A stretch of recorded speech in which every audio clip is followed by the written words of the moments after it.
Le but de cette vidéo est d'illustrer la façon de souder des CMS sur une carte pédagogique qui, associée à un afficheur LCD et à une carte Raspberry Pi, servira de support à une formation sur Qt++.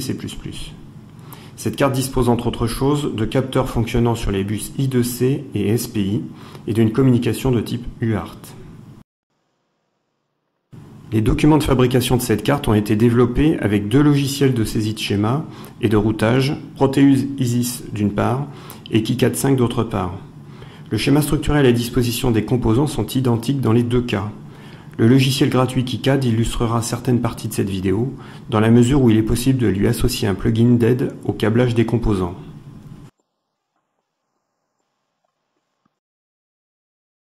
Après réception des circuits imprimés du stencil, aussi appelé pochoir, la première étape consiste à effectuer ce qu'en mécanique on appelle un montage d'usinage, c'est-à-dire ajuster le plus précisément possible le stencil sur le PCB pour étaler la pâte à braser. Concernant les stencils, la surface de cette feuille de métal de 0,12 mm d'épaisseur peut différer d'un fabricant à l'autre, et certains peuvent être très encombrants même si la surface utile est relativement réduite.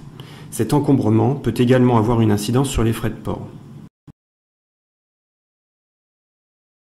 Pour le positionnement du pochoir sur le PCB, il existe des outils très professionnels, très performants et très chers, comme celui-ci. On en trouve d'autres d'un prix plus abordable, avec des plots de centrage très pratiques, mais qui nécessitent la commande de PCB, disposant de ces mêmes trous de centrage et disponibles uniquement chez ce même fournisseur. Puis il existe des solutions très bon marché, mais avec des frais de port exorbitants. La solution retenue pour cette vidéo peut paraître rustique, mais elle est suffisamment efficace pour les composants que nous avons à souder. Il suffit de disposer d'un carton relativement rigide mais qui puisse se découper au cutter, de PCB ou de chutes de circuits imprimés de la même épaisseur que ceux que nous souhaitons souder, en l'occurrence 1,6 mm, et d'un adhésif repositionnable. L'assemblage obtenu permet d'ajuster précisément le pochoir sur le PCB à souder, lui-même calé par d'autres circuits imprimés, le tout permettant d'obtenir une surface plane, de façon à ce que la pâte à braser, lorsqu'elle va être étalée, ne puisse pas s'infiltrer sous le pochoir et déborder des pastilles CMS, aussi appelées plages d'accueil. Sur le même principe, on réalise un assemblage identique sous la partie du pochoir qui correspond à l'autre face du circuit imprimé. Nous verrons ultérieurement qu'une adaptation spécifique du support en carton sera nécessaire pour cette face.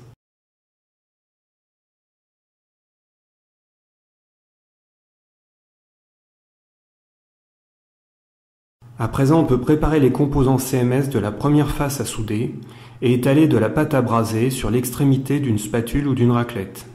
On n'oubliera pas non plus de bien nettoyer, de préférence avec de l'alcool isopropylique, le circuit imprimé ainsi que le stencil, surtout si ce dernier a déjà été enduit de pâte à braser pour une précédente carte et qu'il reste encore des dépôts dans les trous prévus pour les empreintes. Il existe différents types de pâte à braser, les éléments de distinction essentiels étant leur conditionnement, leur profil de refusion ou de trempage, le fait qu'elles contiennent ou non du plomb. Il faut généralement les conserver au frais. On peut à présent plaquer le pochoir sur le PCB, étaler grossièrement la crème à braser sur la zone à souder, puis racler soigneusement l'excédent de pâte qui pourra éventuellement être utilisé sur l'autre face.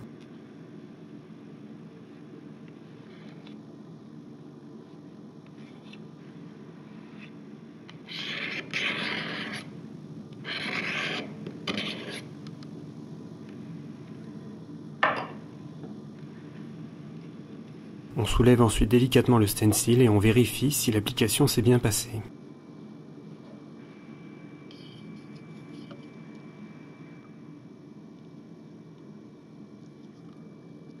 Nous allons regarder de plus près le positionnement de la pâte. On peut constater qu'elle est parfaitement disposée sur les plages d'accueil, avec une épaisseur constante, celle du stencil, à une exception près pour le circuit repéré U2, sur lequel on peut observer un petit décalage. Ce sera l'occasion d'y revenir ultérieurement.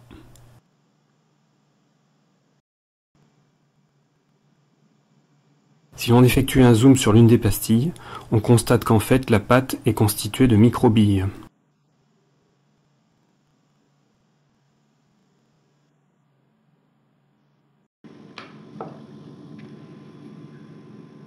Le positionnement des CMS se fait par l'intermédiaire d'une pince Bruxelles. Il peut être pratique de stabiliser le positionnement en utilisant également l'index de l'autre main. Il existe bien sûr des outils mécanisés d'aide au positionnement avec assistance vidéo. Nous n'en sommes pas là.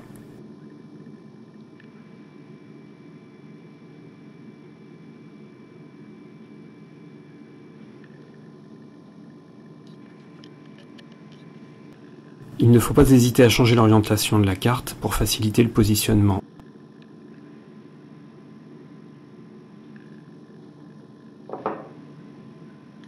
Bien que les composants ne soient pas encore soudés, la pâte est conductrice.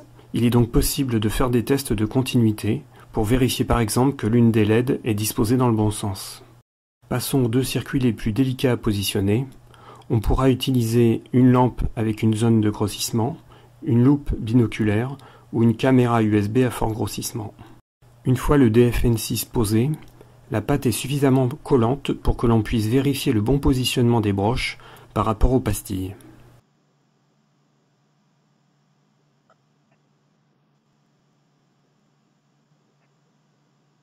Pour le MSOP8, on constate à nouveau un léger décalage.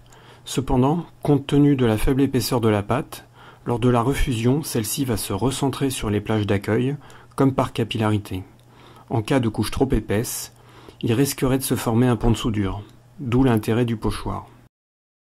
Si on dispose d'une carte déjà câblée, il est encore temps de faire les dernières vérifications. À ce stade, si par maladresse on déplace un composant important, tel qu'un circuit intégré et la pâte qui l'accompagne, on risque de devoir tout recommencer, car le stencil ne peut pas être repositionné pour un seul composant si d'autres sont déjà en place. On dispose la carte dans le four à refusion. Celui-ci doit être réglé pour que les seuils d'attente, de préchauffage ou de trempage et de refusion soient adaptés aux composants à souder et à la crème utilisée. Il faut parfois faire plusieurs essais pour obtenir le bon réglage.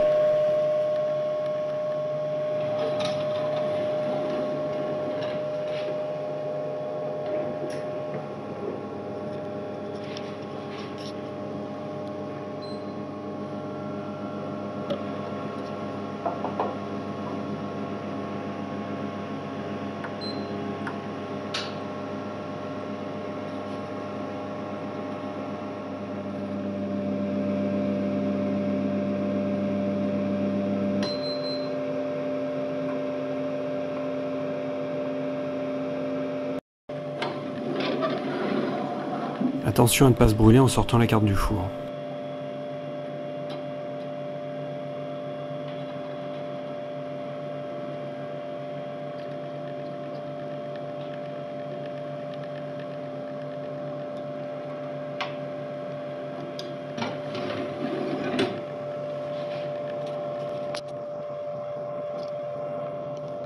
On a tout de suite une petite idée du résultat.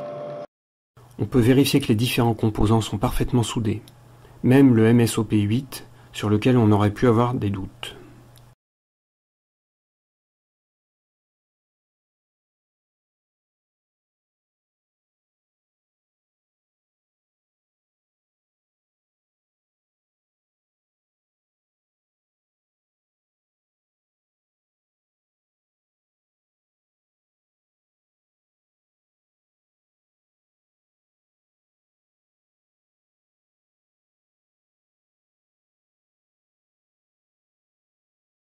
Il est important d'inspecter les soudures à la sortie du four.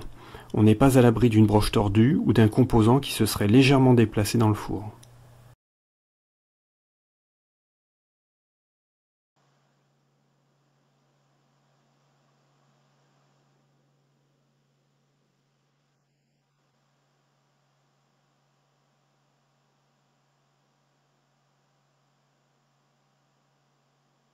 Voici par exemple sur une autre carte la broche d'un transistor surélevée par rapport aux autres.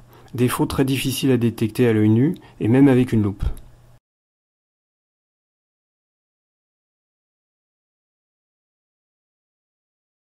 À présent que la carte est câblée d'un côté, il va falloir la câbler sur l'autre face.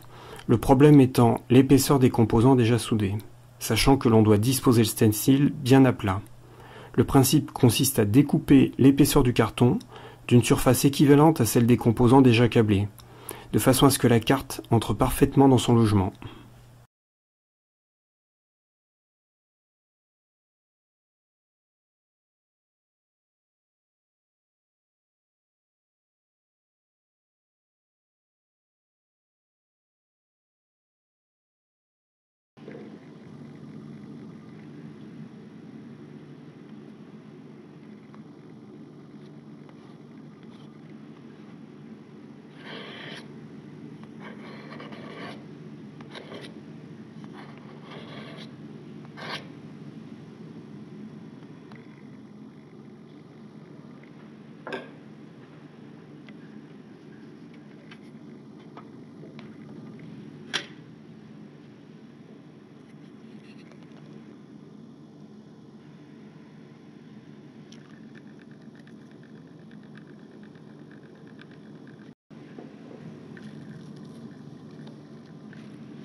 En fond d'écran figure le plugin d'aide au placement de KiCad, IBOM, Interactive Bill of Material, développé par l'un de ses utilisateurs.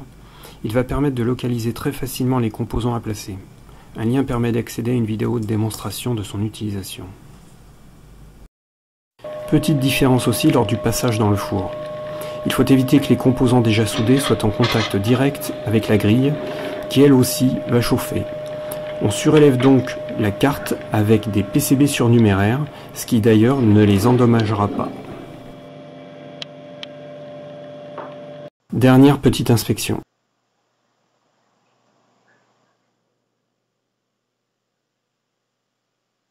Il ne nous reste plus qu'à souder les composants traversants, assembler l'ensemble et c'est terminé. En fait pas vraiment, car c'est le début de la phase du développement logiciel, accompagné d'essais multiples et variés.